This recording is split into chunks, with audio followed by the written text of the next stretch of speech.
quel thème? Docteur Tendresse, c'est ma philosophie de vie, c'est-à-dire le partage, le respect des autres, qui se fait d'abord dans la tendresse envers les humains. Et je crois qu'on retrouve beaucoup ça dans le disque de Docteur Tendresse. C'est un disque de tendresse envers les humains, envers les pauvres créatures humaines qui cherchent une raison d'être dans l'univers et qui ne la trouvent probablement pas, plus que moi. C'est un regard tendre sur nous, c'est tout. C'est pas prétentieux, c'est pas moraliste, il n'y a pas de message, si ce n'est qu'un message de tendresse, justement.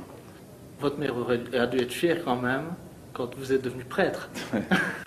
En fait, ma mère, oui, ma mère était très heureuse, pas tellement que je devienne prêtre, parce que c'est pas le genre de prêtre qu'elle aurait aimé. J'étais un prêtre un peu pervers à son goût.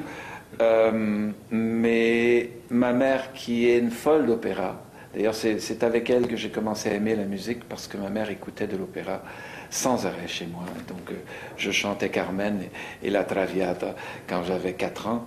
Et quand elle a entendu la musique de Notre-Dame de Paris, elle m'a dit c'est pas du Verdi, mais c'est quand même pas mal.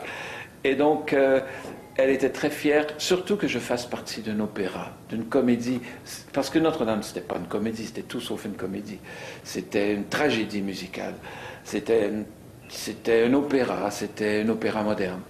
Et ma mère était très contente que je fasse partie d'un opéra moderne.